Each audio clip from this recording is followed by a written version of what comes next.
Well, this afternoon, the residents of Ashaiman continue to live in fear day after a military contingent stormed the community in spite of an apology from the Deputy Defense Minister and also a statement released to that effect by the Ghana Armed Forces. Residents say all is not well.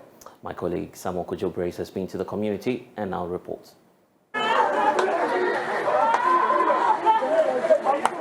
In multiple viral videos, soldiers are seen beating some persons said to be resident of Ashaiman.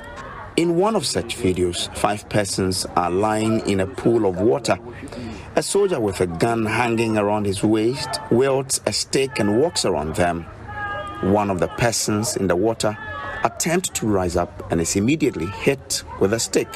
2 others who also try to stand up receive beating as well. At Ashaiman official town, I meet some residents who say they were picked up from their homes and beating. So this dawn, I was just indoor when a lady in my house shouted, "Obin Jimmy." So we came out, tried to find out what is happening. So immediately we came out, gun is being pointed at us, and they asked us to lie down. So we asked, in the process of lying down, they start hitting us with wire, wood log, and metallics and stuff. From there, they march us from the house to the street, to sleep on the street, to roll. In the process of rolling too, they are hitting us, and they send us to a T-junction at the top here. That's where we went and met a lot of men are being kept there. So we were asked to do arm pressing and stuff, roll on the floor. On the process of doing all those things, they use a metallic. I don't know what sort of metallic is that, and they use it to hit my arm in the process of doing the press up. So as you can see, there's a swelling aspect of my arm than this one. And even if you look at my back too, there's a little. By then I was wearing shirt, so it wasn't serious at that point in time. Oh, so yeah. Those are the marks? Yeah, those are the marks. We were indoor. This man and I, and the third person is in right now. I don't know what is happening to it. Because by the third person is not wearing anything, only boxer. Only boxers is wearing, so their own is much terrible than mine. Wow. Yeah. And you were not told anything, you weren't told what you've done? So as we lie down, they are brutalizing us. The question they are asking, who asked you to kill the military man? And I was like, I don't know what they are talking about. I know nothing about what they were saying. So they even used PVC pipe to hit my head. Wow. And it broke into 2. Then I heard my door knock. So I wake up and I open the door. I did not see anybody. So I opened the trap door. Then I get out. So when I get outside, then I couldn't see anybody. Before I know there's a military man standing there. And when I saw these people were lying on the day, then they said I should come. So the time he knocked the door, he go and hide so that you will not see her. So then they said I should come. So they said, what am I doing here? So I am working here. I'm working with this company. And they did not even allow me to say anything. They started beating us. Beat us, let us roll on the ground from the house. Then they brought us here, 3 of us. Then we came and met one of the guys too. Then they marched us to that side. They beat us, let us do the exercise, even our head and our neck, that we get mine and kill military man. We get mine and kill military man. So I was bare-chested like this, and they said, oh, then you get body too, and see what they have done too.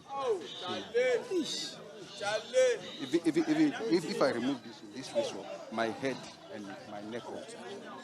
So my head and my neck off. You see. So actually, we don't even know anything about this. It was even raining. If you see the way they treat us in this, beating us left and right with metals and ropes. 3 of your children have been taken away. Yes, please. What were you told? Well, around 5:30 at dawn, I went to funeral at my village, Ziaviho. So the eldest one called me that, Daddy, the soldiers have come. They were banging the gate. Where are you? And I told him, we have not yet come. He said, no, they are banging the gate. They are forcefully opening it. We said, don't worry, we'll see what we can do.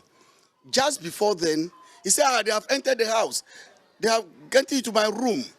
I said, what is happening? He said, then we are hearing the banging. Bah, bah, bah. Ah. Before we realize we cannot hear from female. When we call, the phone is not going. We don't know what's happened. So we have to call neighbors. We call neighbors. to see what is going on. Eventually, I realized that 3 of them has been forcibly taken, and armed civilians. What crime have they committed? We don't know. So I have to leave whatever I'm doing to rush down. Right now, I'm coming, and then this is where you are meeting me in the house. They first opened 5 of the doors, used a catapult to break some of the louver frames and the glasses. Yes, and then broken all the levers around. A lot of things have been it's haphazard in the house. There were 4. One of them managed to escape with bruises. You have seen it yourself. The military has in a statement indicated its high command sanctioned the operation. The statement says the trooper is originally stationed at Sunyani, but was in Accra for a cause and had sought permission to visit his family at Ashaiman. His mother says she waited for hours for her son, but he never showed up. When I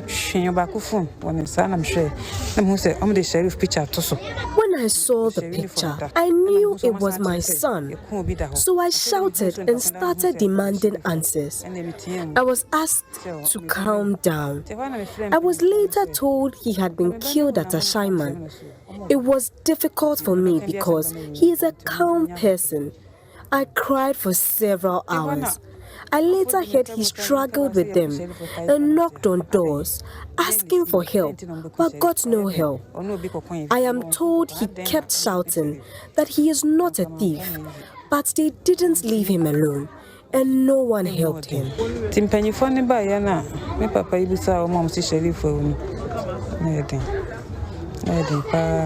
Sheriff's uncle, Abdurrahman Ahmed, is equally devastated. A small boy, 21 years old boy. You know the suffering we suffer for this boy before he entered the army. Then just took some few hours to finish the boy for us. 184 suspects remain in custody and are set to undergo screening.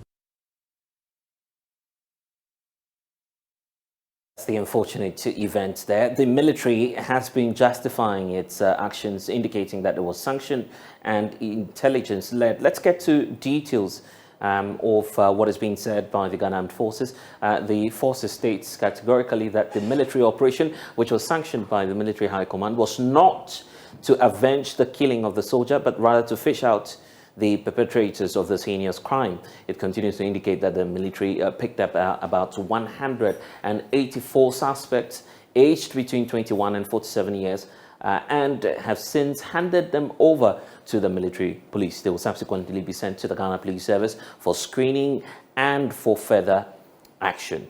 The Ghana Armed Forces is indicating that the personnel seized 29 slabs of and also 57 mini slabs of suspected Indian hemp and amnesia, amongst other forms of narcotics. The swoop was not targeted at innocent civilians, but was conducted on suspected hideouts of criminals and crime-prone areas in the general area. Now, regrettably, some innocent persons might have been caught up in that operation and consequently suffered some distress due to the location they found themselves. The Ghana Armed Forces wishes to urge the general public to provide useful information to support the security agencies in their operations.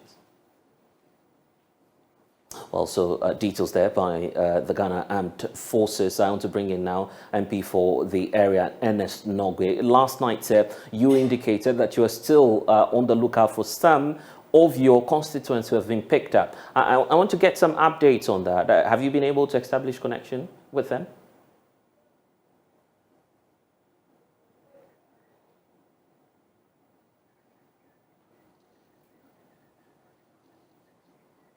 So it appears that we're having some challenges connecting with Ernest Nogwe there. But of course, the statement by the armed forces clearly indicating what the next steps will be. And for now, we understand that 187 individuals are in the custody of the military police, and that this was an intelligence-led exercise. That's the assurance coming through from the Ghana Armed Forces. When we return, we'll look into the details of the statement as to whether or not, from the perspective of experts, it actually meets that standard. And we'll also hear from the Member of Parliament. It's coming up here on The Pulse. Please stay.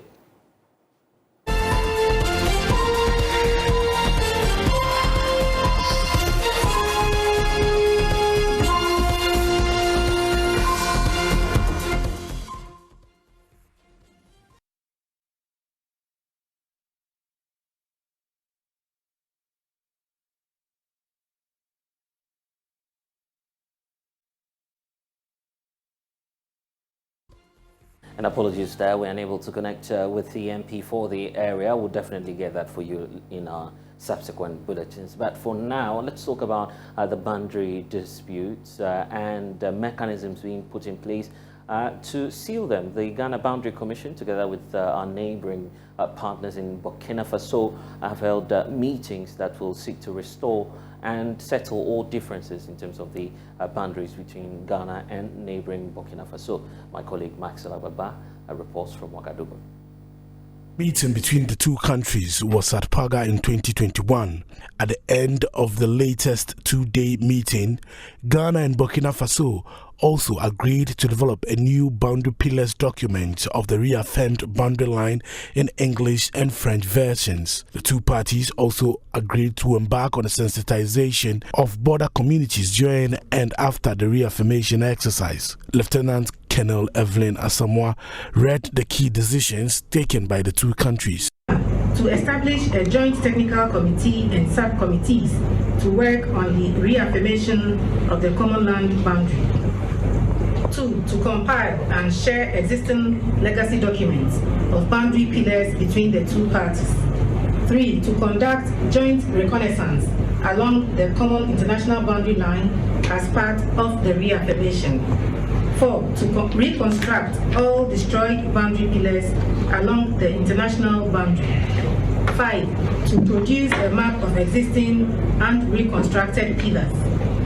6.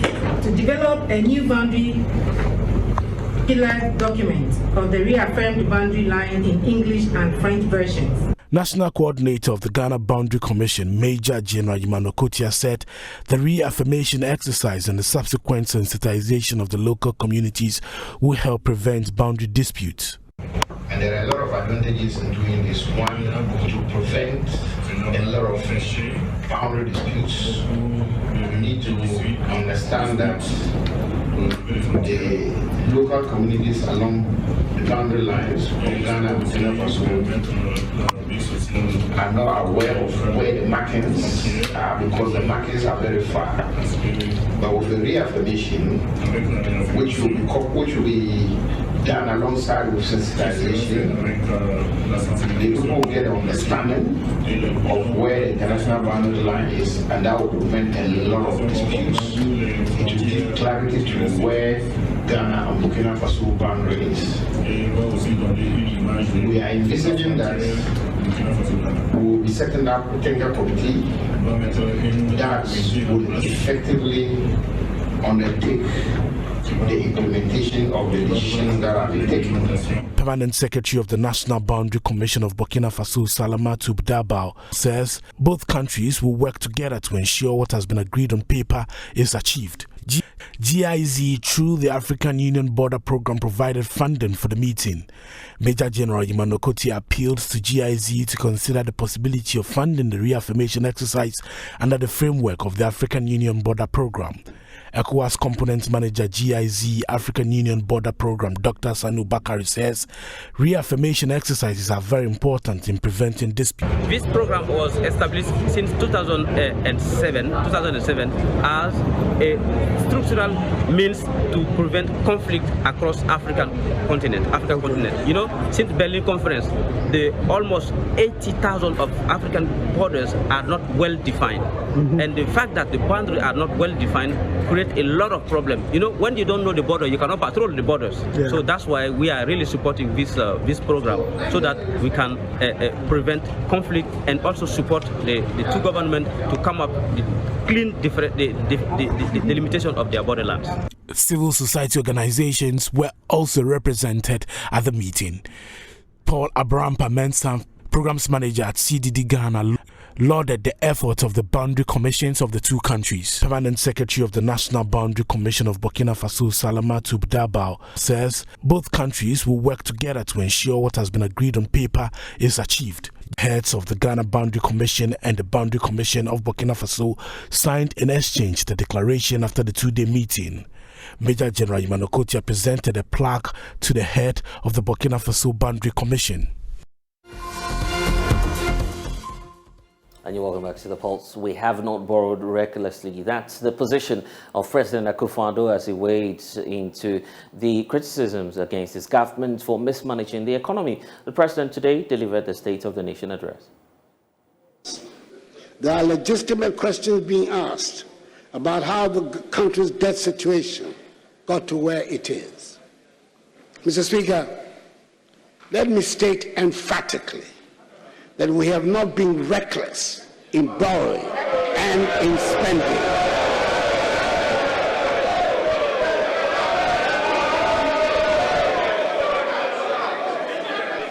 Honourable members, I will allow spontaneous reaction to statements, but I will not allow debate of the statement.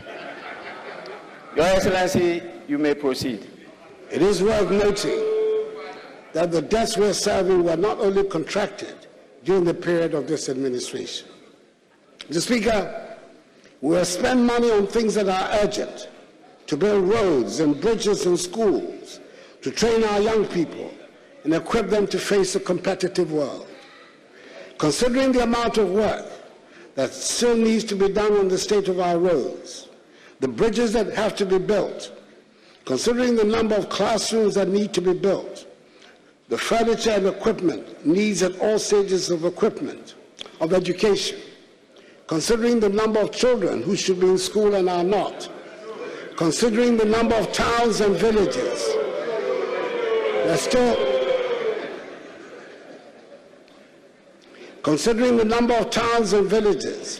still do not have access to potable water, I dare say no one can suggest we have overborrowed or spent recklessly. Yes, I've been in a hurry to get things done, and this includes massive developments in agriculture, education, health, irrigation, roads,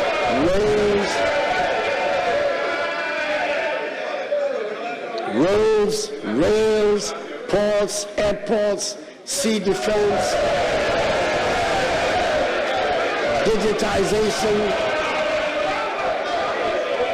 social protection programs, industrialization, and tourism. We can be justifiably proud of the many things that we have managed to do in the past 6 years. As I go around the country, I hear the pleas for more roads, schools, hospitals, and as the rainy season comes, I wish, as every other Ghanaian does, that would have built more drains than we have. And I wish we have the resources to do more. The president has also been touching on the COVID-19 expenditure. Who would have thought that today anybody would be questioning the fumigation of schools and markets? I recall vividly the straight talking I received from a group of our most eminent physicians and other scientists on the urgency of fumigating all public spaces, including offices, schools, hospitals, markets, churches, and mosques. The few who could afford it even fumigated their own homes. Today, the science might be that such measures make no difference to the spread of the virus, but criminality or reckless spending cannot be ascribed to the decision to undertake such measures. Mr. Speaker, you might remember that we could not produce Veronica buckets fast enough. Today, it is not an obligatory item on anyone's list of purchases. In dealing with the crisis generally, I did not meet anyone brave enough to suggest the considerations of money should be a hindrance to anything we needed to do in the fight against the virus. I was, and I am grateful that the people of Ghana rose to the occasion, and together we went through the crisis and came out well by defying the doomsday predictions about the inevitability of dead bodies on our streets. I'm grateful that we saw the wisdom in helping each other And I thank those who contributed their expertise, time, and energy to the fight against the virus. And I thank those who contributed to the COVID-19 fund that was set up to help us meet some of the expenditures. The economic consequences from the pandemic have been devastating. Mr. Speaker, it is precisely because the economic fallout from the pandemic is so widespread and long-lasting that it is important to show clearly that the COVID-19 funds, were not misused. It is critical that we do not lose the confidence of the people that a crisis that they were led to believe we were all in together was abused for personal gain. Mr. Speaker, it was government that asked for the COVID funds to be audited, and I can assure this House that nothing dishonorable was done with the COVID funds. The responses from the Ministers for Health and Finance on January 23rd and 25th, 2023, respectfully, have sufficiently laid to rest the queries from the Auditor General's report. And I believe any objective scrutiny of these statements from the Health and Finance Ministries would justify this conclusion. Let's turn our attention now to the Accra-Tema Motorway, because motorists and residents who ply that stretch are describing that network as a deadly highway. My colleague Michael Niashale visited the area to gauge their concerns.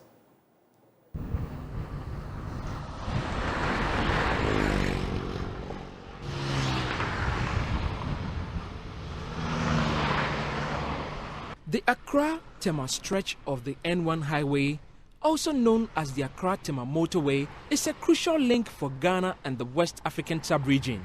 The road connects Ghana to other countries such as Nigeria, Benin, Burkina Faso and the Ivory Coast, and is a major route for Ghana's exports to the sub-region. However, this stretch of the N1 highway is becoming increasingly dangerous due to poor road maintenance.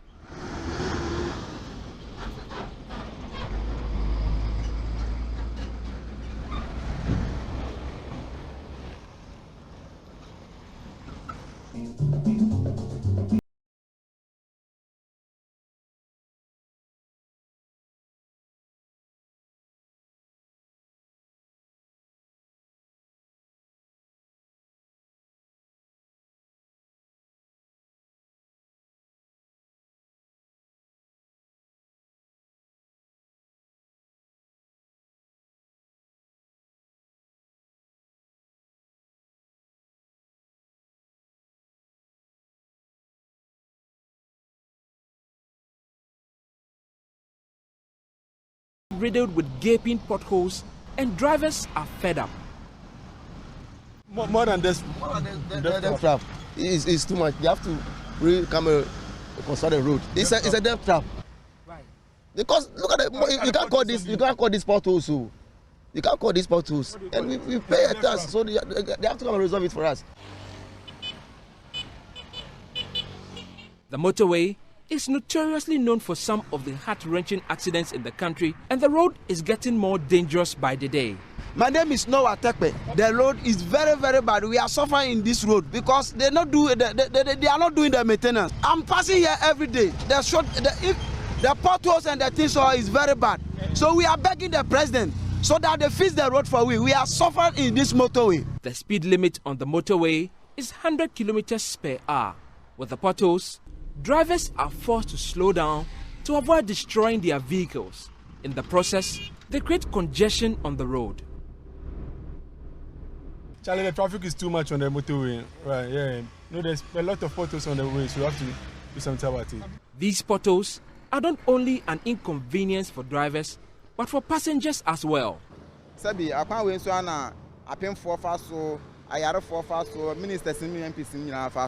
Nearly everyone uses the road, including those going to health facilities, pregnant women and workers.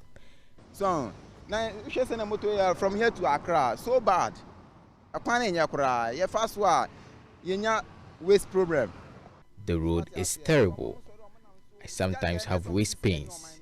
It's either I'm in a long traffic or jumping into potholes, and no one seems to care. It should be fixed. But the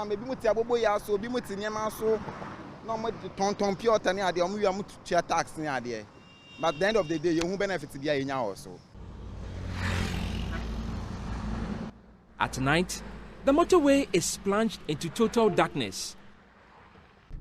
On our drive up and down the entire stretch of the motorway, we observe that but for a few areas, the entire motorway is without light, even though there are street lights along the stretch. More than half of all the street lights are not functional. Some are without their cables, whereas others are without bulbs. Drivers will not see the danger lurking in the corner until it's too late. Since 2009, there have been more than 10 promises to rehabilitate or expand the motorway.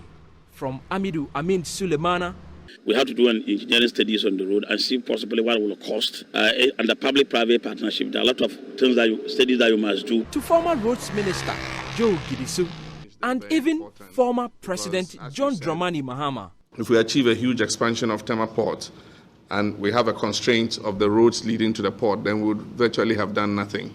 And so the combination of the road to the expansion of the port is something that I appreciate very much. The MPP government promised to expand the road to 10 lanes. Mr. Speaker, under the Ministry of Roads and Highways Public-Private Partnership Program for Road Infrastructure, the design, build, finance, operate, and maintain Accra-Tema Motorway and Extension PPP project 27.7 kilometers is at the procurement stage. Site work are expected to commence in September 2022.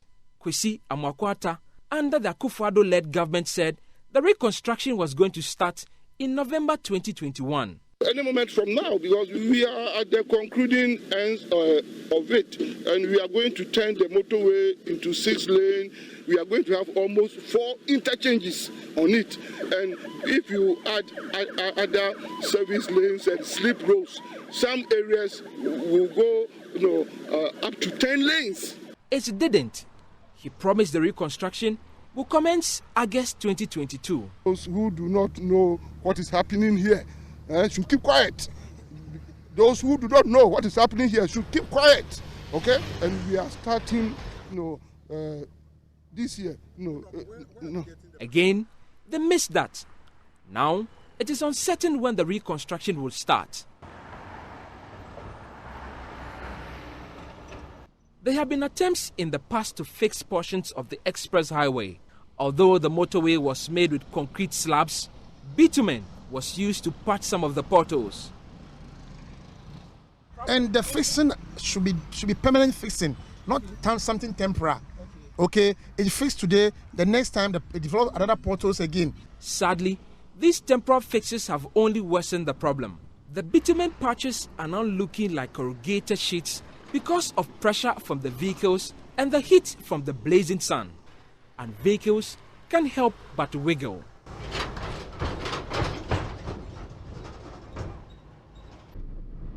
The lack of proper maintenance on the Accra-Tema Motorway is a major concern for both commercial and personal vehicle users. The once pride and joy of the country has now become a road of shame. Government has abolished all tolls on public roads and bridges. Finance Minister Ken Ofori-Atta in 2021 announcing the end of the collection of tolls across the country, giving effect to an earlier communique from the Ministry of Roads and Highways abolishing road tolls. This takes effect immediately. The budget is approved on appropriation. Before that announcement, toll booths were always busy. Drivers had to pay between 50 pesos and 2 cedis to toll attendants. The process was slow, resulting in vehicular congestion and sometimes long queues. The traffic was unbearable, but not for hawkers who were cashing in. The toll centers had now become mini markets. Roads Minister Kwesi Amwakwata said the tolls had to go for 2 major reasons. First, to ease the flow of traffic. Ghanaian roads originally, were not built, designed for towing.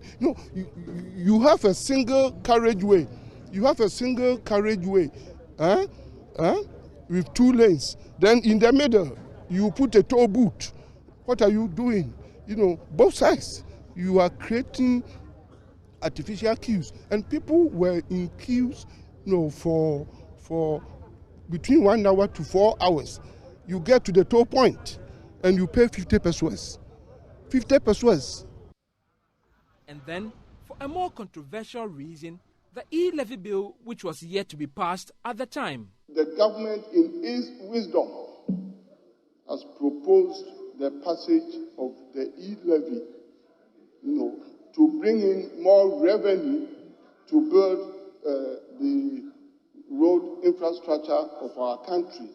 The motorway was the first road in the country to be tolled with 2 toll booths, and since 1965, this was the first time collection of tolls have been seized. When the booths were operational, vehicles slowed down to pay their tolls, many of them moving at less than 20 kilometers per hour. The booths are now abandoned, and drivers are beginning to floor their pedals. Around the stalls, drivers are far from safe, as many of them drive past the cubicles at very high speeds. There are many pathways through the toll booth. Sport for choice, many drivers only make up their mind in the last minute. And when the worst happens, driving into the stalls is an inevitable option.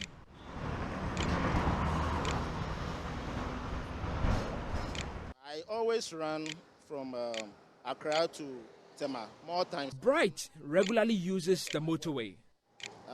But it's like, how often, whenever I'm passing, I used to see more of 40 cars. Some will be climbing this, some will be climbing this, some too will be mixing their routes. You see, as these ones are coming like this, they will just cross the other, and the other two will cross, and before you see, they will all climb. That's the cause of the breaking of the toll booth. More than 2 million vehicles use the motorway every day. The booths have now become high-risk accident areas. Before the closure, there were 12 toll booths. Just a year and a half later, only a few still stand. On May 27, 2022, a tipper truck crashed into 2 of the stalls, injuring 2. Yeah, for the dangers are many. Musa Shaibu and his friends work close to the Accra-bound toll booth. They are the first on site, offering first aid in the best way they can. And I've been actually witnessed quite a number of times when this incident happens, and it is not an easy thing. On August 30, 2022, a manned diesel truck from Tema crashed into one of the toll booths while heading towards Accra. Small car be white, now men outer laneway. I said, Kawaya Fano, Jaivon, was a Uramani. Uramusuno was at your break. Or tapu break, if you won't send the brake lights on a mess of the tapu, it's also to anything. Musa notes that the rate of accidents around the toll booth has increased since it was shut down. This toll booth here, so far since its closure, there have been more than 100 accidents, of which at least close to 50 individuals have already died here. At the Accra-bound toll area, it is business as usual. The long trucks park dangerously close to the road. Some are busy inspecting their vehicles, whereas many others take a nap while waiting for the night. The booths have been left to wear. Wires hang down dangerously. Some key installations have either been removed or burgled. With no lights, the booth is dark at night.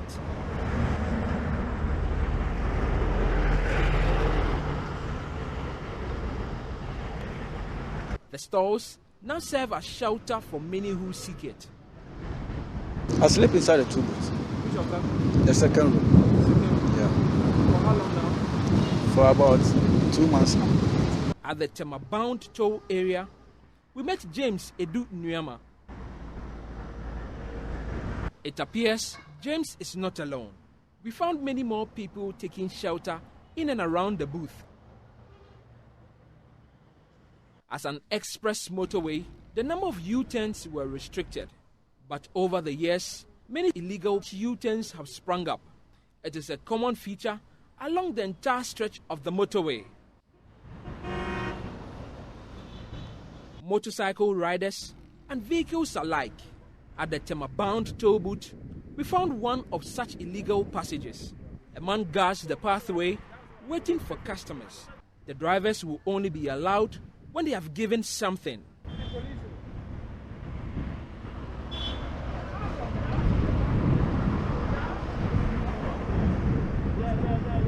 They wait patiently for an opening, then drive against traffic onto the road, putting the lives of other commuters at risk.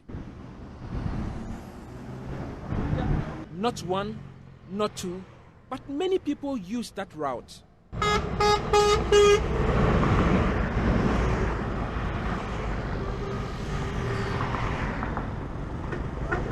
In February 2022, the government announced novel plans to refurbish the abandoned booths.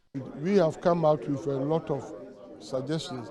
We even want to refurbish all those toll booth structures to provide proper and decent washrooms, for instance, for the use by motorists. Later, Roads Minister Mwakwata changed his mind. Among others, I said the ministry has plans and government has plans. We are thinking of a lot of ways to put the toll booths. More recently, government gave the slightest indication that road tolls will be reintroduced, except it will be on new roads, including a reconstructed Tema Motorway. And certain highways, when built to the right specification, will come with towing facilities. But those towing facilities, will be electronic towing facilities. Until then, some motorists think the booths should be removed. You see, so if the issue is about them quitting it, then it's better they have to demolish all these things so that the cars will get free chances to move. That is my point of view. They should get free chances to move. Because sometimes they get there and they get confused, they'll miss their lane, and they'll just go and crash up and hit one of the toll booths. That's the cause of the broken ones over there. So I think the government have to do something about it. Okay, now, so far, if you have closed even the toll booth, why not at least putting some sort of signals around the toll for people or motorists to know that these toll booths are closed, especially those who are new on this route. You understand? It isn't there. Even closing it, fine. If you close it in order to hand Ghanaians of some kind of levy, fine. The motorway and its booths continue to put many motorists in harm's way. Many have died, and countless others have survived a near-death experience. An urgent call for authorities to do something about it. Until then, the motorway continues to be a deadly highway. For JoyNews, Michael Ashaiman.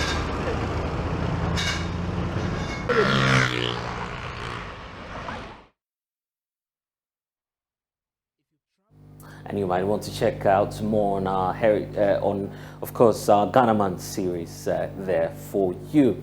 But it's time now to get back to politics, because the opposition National Democratic Congress is asking all of its incumbent MPs to cease all travels that may disrupt their attendance to Parliament until the 31st or ending of this month. The party says it's part of that broad exercise to save Ghana's democracy.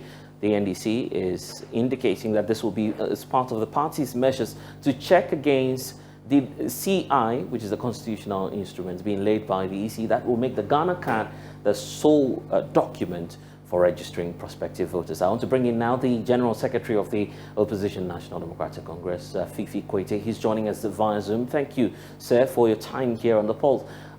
This appears to be a very strange directive that we've not seen in a long while. What's accounting for such a stern warning to all of your MPs to sit in the House? Good afternoon to you, blessed, and good afternoon to all your very many viewers across the country and beyond. I mean, we basically just strengthening the hands of our members of parliament. As you are aware, I mean, they've been on an operation to ensure that we protect our democracy. And the way to do it is to stop the EC from going ahead with what we consider to be an obnoxious legislation that we believe will undermine democracy. So in order to be able to give them the wings to fly, we believe that between now and until their recess, we need to put some directive that will ensure that they could have total concentration, on their work in parliament. And in order to do so, we, as a group, felt the way to do is to ensure that we declare an operation Save Our Democracy, which will entail a cessation of campaigning in all the constituencies where we have sitting MPs, in order for them to have total dedication to the work.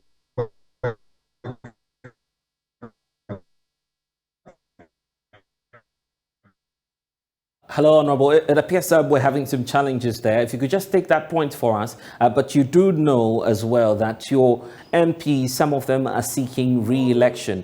So giving this directive, are you not putting them in a position where their seats may be at stake, internally speaking?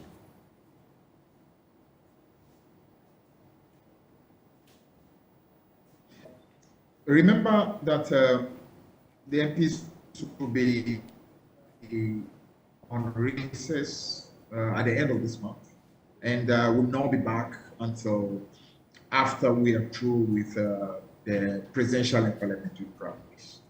So we believe the real time of campaigning will still be after vetting is done, and the vetting will be done getting to the end of this month. So we believe there will be opportunity for them to be able to do their rounds and be able to campaign in their various constituencies. But do not forget, what is at stake now is one that is even more important. The goal really was the point of being pushed through. That is undermining the very, shall I call it, the very credibility of the election in the year 2024. So it is in the interest of the MPs themselves, together with all of us who are in Ghana, to ensure that we put maximum attention in this, in this particular period on stopping what is going on the part of the electoral, be able to have ample time to be able to do that. Right. So let's talk about that CI itself, the constitutional instrument, which is subject to controversy now. Which portion of it does the NDC have issues with? Is it just about the Ghana card, or there are some other aspects that you have issues with?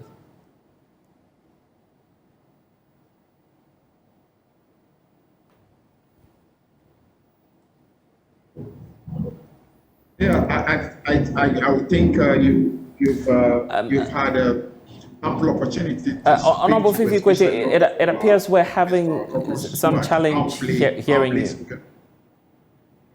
If you could just take that point for me again, I'm trying to find out from you if the NDC's problem simply lies with the Ghana card, and beyond that, what other issues do you have with the CI itself?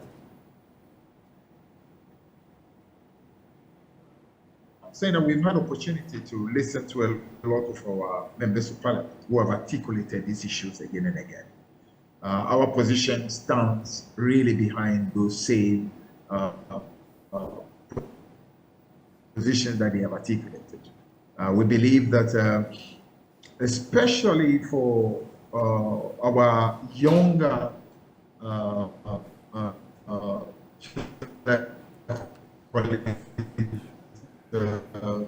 voters those who are turning 18, a clear opportunity is being denied. Because if you create to have to move to district capitals in order to be able to get registration done, you are creating a difficulty. There are so many voters who, especially first-time voters, who need to know where various police stations are. When you create opportunity where they get to know where police stations are, it makes the job much easier for them in the 2024 election. And also the whole issue of accessibility, especially in these hard times. If you create a situation where we have to compel young voters who have to go all the way to district capitals before they get the opportunity to be registered, you are clearly not encouraging the opportunity for as many people as possible, to register in order to be able to exercise their rights, constitutional rights, to elect their leaders. And of course, we also raise issues relating to the guarantor system, which we believe had to be a second look had to be taken at that. Those are key considerations that we are brought into the conversation. Of course, we've stated amply that the lack of capacity of the NIA is one that we question at all, even though, of course, assurances are being given that monies are going to be provided. But we have dealt with a government that has broken over and over and over assurances about what it is. Hello? We lost you intermittently. If you could just take the point again, sir. I'm sorry. Yeah. I think maybe the network is. It appears we're seriously having some difficulties there. I'm just saying that assurances have been given. The resources. I'm sorry. I don't know. Maybe the network has been a real challenge. Let's try and reconnect. Maybe we might have to do another time if it's right. And at this point, I think that would have to try and reconnect with Fifi Kwete, who is the General Secretary for the NDC. The network not favoring us there, but of course, very critical points that we need to question a bit further. You're with us here on the Pulse. The NDC is asking all of its MPs to remain in the House until the end of this month. Of course, as part of an exercise, of course, stemmed by the NDC, Operation Save Our Democracy. It's all against the constitutional instruments being laid by the Electoral Commission that will make the Ghana card the sole document for prospective voters to get onto the electoral roll. We'll definitely reconnect with him and bring you some updates shortly.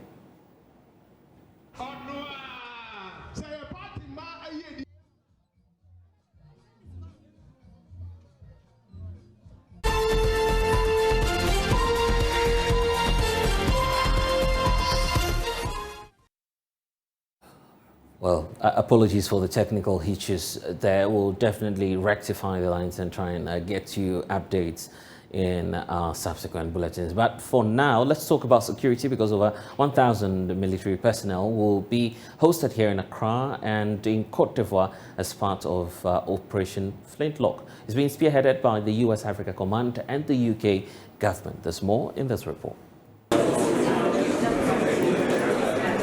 British High Commissioner to Ghana Harriet Thompson in an interaction with personnel participating in a special military operation taking place in the next few days. Codenamed Flintlock, the military exercise will draw over 1,000 of these men and women from about 30 countries seeking to share and exchange expertise on how to deal with complex security challenges. To continue to echo about Flintlock in total is that this exercise is built upon mutually beneficial relationships based on trust. Trust amongst countries and trust amongst democracies that aren't parasitic to each other. The Republic of Ghana will this year serve as the headquarters to this military exercise, together with their Ivorian counterparts who hosted the entire exercise last year. For this year, we have 29 different countries participating in the exercise. apart from the 29 different countries, we have some countries that are here as observers. So going forward, so you can see the whole spectrum, and it's not just West Africa.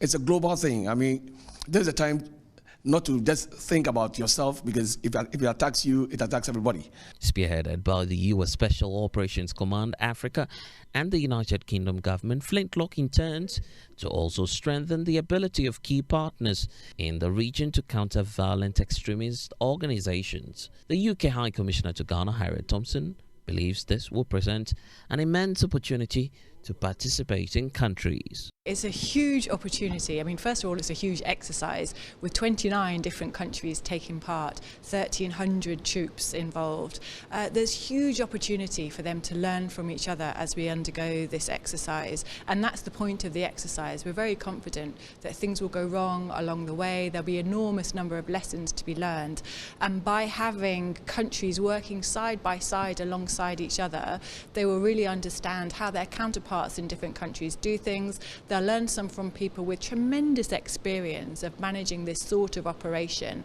and hopefully, as a result, be better able to deal with this kind of a scenario should it actually come to pass. How many, in terms of the troops are we expecting to arrive here in Accra to participate in that exercise? So the exercise is taking place across 4 different sites, 3 of them in Ghana, here in Accra where we're hosting the headquarters, also up in Tamale, or near Tamale, and near Sogah, and then in Côte d'Ivoire as well. So 4 different sites. Most of the troops will be out of Accra, taking place in the sort of operational exercise, whereas the joint task force headquarters is what we're hosting here in Accra, where they will be overseeing, commanding, making sure things are staying on track, helping with the planning, etc. The government of Ghana has often advocated for an African solution to the emerging threats in the Sahel, a reason for which it is propelling the Accra Initiative, which has no foreign intervention. But how will this latest Operation Flintlock complement the pre-existing efforts by the West African leaders? So the skills that will be exercised during the next couple of weeks through Flintlock are precisely some of the skills that the countries who are members of the Accra Initiative are going to need to be able to draw on as they together face the threat that exists already in some of the countries in this region, and we worry about extending to others. So things like being able to respond to a crisis, engaging with local communities to get the intelligence to really know what's happening in an area, being able to work jointly across different countries, including where there's a language barrier. All of these things are crucial for the members of the Accra Initiative to be able to work together and stop the extremism from spreading and then go and counter it in those countries where it's already causing such devastation. And I see that as part of the brief, we're told that Flintlock will provide a critical training opportunity for special operation forces. So, given the fact that the sub-region is facing the threat of extremism, will this be part of the package that, for instance, the Ghanaian troop and that of those from Côte d'Ivoire, is this something they would be benefiting from? But I'm asking the question because of the deteriorating level of security in the Sahel, with fears that may spill over into relatively peaceful and stable democracies such as Ghana. So even if it's not part of Flintlock, from your side as the UK government, are you considering something similar to Flintlock and other interventions just to help Ghana out of that situation? Yeah, so the support that we provide to Ghanaian armed forces is developed in partnership with Ghana. So as Ghana sees the threats that it is going to need to respond to, we work together to make sure we're supporting Ghana to be able to stand up to those threats. Special operations is absolutely a core part of that, precisely as you say, as we see extremism sadly taking a stronger foothold in this region. We've been working closely with Ghana as it's been developing its Special Operations Brigade, the training that's required for that, the legal framework that's required for that, the plans for how that capacity is going to develop over the next 10, 15 years. That's all something that's a core part of what we work on jointly with Ghana. The Civil and Local Government Staff Association is asking for the reversal of the Presidential Office Act 463. The group argues that the law gives unhindered access to the president to appoint anyone into the local and public service. Michael Ashaiman has more in this report. The Presidential Act 463 of Ghana established the office of the president as a corporate body responsible for the administration of the civil service of Ghana. It outlines the functions and responsibilities of the Chief of Staff and other staff of the Office of the President, as well as the Public Services Commission responsible for the recruitment, promotion, and discipline of civil servants. The Act aims at ensuring effective functioning of the civil service, promotes good governance and accountability, and develop policies and programs for the improvement of the civil service. But the Civil and Local Government Staff Association says the law has been exploited by governments. Speaking at a news conference, the Executive Secretary, Dr. Isaac Bampo, said the law is inconsistent with the Constitution. The Presidential Office Act 1993 Act 463 is unconstitutional. It is worrying that the Act gave unfettered powers to the President to appoint all categories of presidential staff without any requisite qualification and experience on the part of those presidential staffers and assistants. The only limitation is in the law is for the President to just inform Parliament about the numbers involved. Friends of the media, this is a very bad law used by the executive to its advantage. The promulgation of the Presidential Act 1993 Act 463, enabling the President to appoint persons described as presidential staffers or special assistants, is unwarranted and a conduit to employ party apparatchiks and guru boys to undermine the work of the public services that are constitutionally mandated to assist government in its work. Article 17 and 195, 1 and 2 clearly give the mandate to appoint public officers, which does not include the power given to the President in the Presidential Office Act to appoint presidential staffers. The appointing power of the President given in the Presidential Office Act is therefore inconsistent with the provisions of the Constitution. Clocksack said over the years, government has used the law to appoint party affiliates into institutions that is mandated to be apolitical. Dr. Isaac Bampo believes it is time to nullify the law after 30 years. Government should immediately take steps to nullify the Presidential Office Act 1993 and revert to the use of public services to appoint and manage officers serving at the office of the President as required under the Constitution. Article 197 of the Constitution has adequately mandated and positioned the Public Services Commission to ensure that the necessary administrative, regulatory, managerial, institutional arrangements are put in place in the office of the President. It states that the Public Services Commission may, subject to approval of the President, make regulations by constitutional instrument for the effective and efficient performance of its functions under this Constitution or any other law.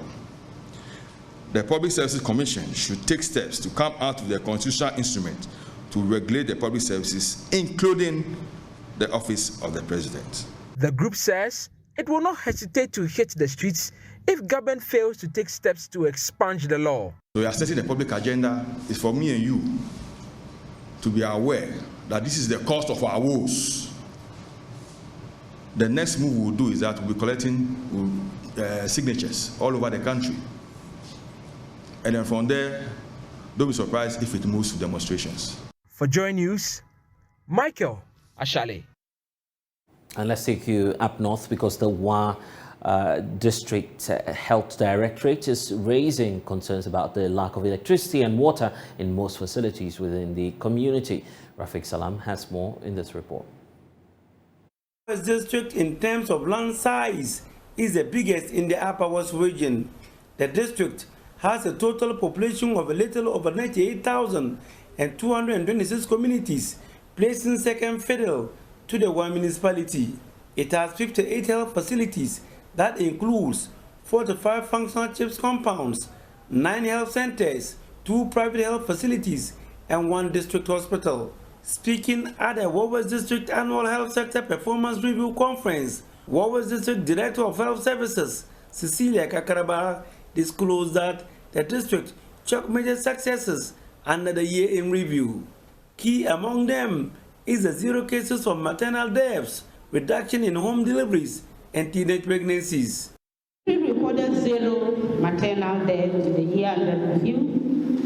We were able to improve the first prime antenatal registration. We also reduced home deliveries. We increased functional CHIP zones, and we improved all the EPI indicators, expanded program of immunization indicators, and we increased the 4+ antenatal visits. We reduced teenage pregnancy, and we increased in IPT3 percentage. These feats, according to Cecilia Kakaraba, was achieved through sacrifice and commitment by the health workers. Beyond the achievements are challenges ranging from lack of electricity at health facilities, inadequate water facilities, and motorbikes for personnel. We have about 58 facilities in West District, and out of these 58 facilities, only 20 facilities have electricity. And this electricity, some are even solar, but not the national grid. And so we have facilities, we have midwives, but there's no electricity for the midwife to perform or to carry out activities. The inadequacy of the aforementioned is having a negative impact on health service delivery in the district. Because of the lack of electricity at health facilities, especially where we have midwife, it is difficult to conduct labor in the night. And so the midwife will have to use a phone and then a torchlight. So most of them, they have to refer them from the community where they could do normal delivery and save the lives of the community members or even reduce costs. But the Warwest District Health Sector Performance Review was held on the theme Community Engagement and Participation, the key to improve health sector indicator performance. Reporting for JoyNews, Rafik Salam. Watch out. And that's all we have for you here on The Pulse. I am Blessed Sogah. Log on to myjoyonline.com. We have updates for you.